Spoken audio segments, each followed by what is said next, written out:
Assalamualaikum warahmatullahi wabarakatuh. Saya Andra Zen Kurniawan dari kelas 10 fase E7 akan mempresentasikan mengenai sumbang dua baleh dan kato dan ampe. Pengertian sumbang dua baleh adalah perbuatan yang janggal atau sumbang sehingga dilarang atau tidak boleh digunakan dalam adat Minangkabau. Berikut beberapa sumbang dua baleh. Yang pertama, sumbang dudua. Sumbang dudua berarti menjaga aurat dan menghargai orang lain dengan duduk memiliki etika atau adab. Contohnya adalah wanita yang tidak boleh duduk sambil mengangkat sebelah kakinya dan pria yang duduk sila. Kedua adalah sumbang tagak. Sumbang tagak adalah cara kita berdiri. Contohnya berdiri di tempat atau jalan yang gelap, berdiri di atas meja, atau berdiri di depan pintu yang tidak boleh dilakukan. Yang ketiga, sumbang jalan. Sumbang jalan adalah aturan tata krama saat kita berjalan. Contoh, berjalan di depan laki-laki bagi perempuan atau berjalan sendiri bagi perempuan itu tidak dibolehkan. Yang keempat, sumbang kato. Sumbang kato adalah larangan untuk bertutur kata yang tidak sesuai dengan adat Minangkabau.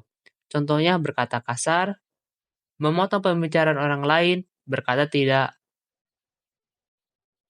ada jeda, yang itu yang tidak boleh dibolehkan. Yang kelima adalah sumbang calia. Sumbang calia adalah cara kita bersikap. Contohnya adalah tidak menatap sinis orang lain, menatap orang lain dengan waktu yang lama itu tidak boleh dilakukan. Yang keenam adalah sumbang makan. Sumbang makan adalah cara kita makan dengan baik atau dengan etika. Contohnya makan atau minum dengan tegak. Makan jangan pakai tangan kiri, makan jangan sampai sambil berbicara, dan makan jangan rakus. 7. Sumbang pakai. Sumbang pakai adalah cara kita berpakaian.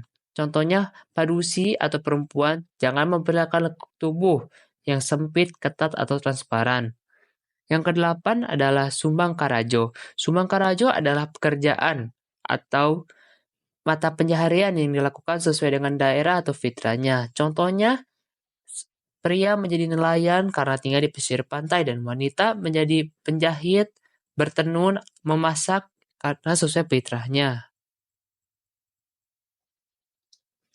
9. Sumbang tanyo. Sumbang tanyo adalah cara kita bertanya. Contohnya adalah bertanya yang tidak menyakiti orang lain dan turun dari kendaraan, lalu hampir orang yang ingin kita tanya jika ingin bertanya dengan benar.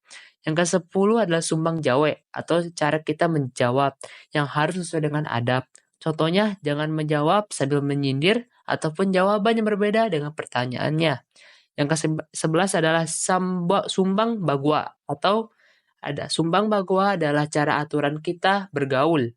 Contohnya jangan bergaul dengan yang tidak muhrim ataupun bergaul yang melanggar norma adat dan agama. Yang ke-12 adalah sumbang kurenah.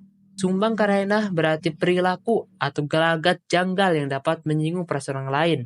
Contohnya berbisik-bisik, menyapu ketika ada tamu, dan membuang sampah sembarangan. Selanjutnya adalah katonan ampe. Pengertian katonan ampe adalah sebuah etika berbahasa dalam adat Minangkabau yang merupakan dasar komunikasi masyarakat Minangkabau. Contoh berikut adalah beberapa katonan ampe. Yang satu, kata mendaki atau kato mendaki. Yang berarti adalah bagaimana cara kita berkata pada lebih tua atau dewasa dari kita. Contohnya, menyapa orang tua laki-laki kita sebagai ayah, bapak, atau ayah, atau abi.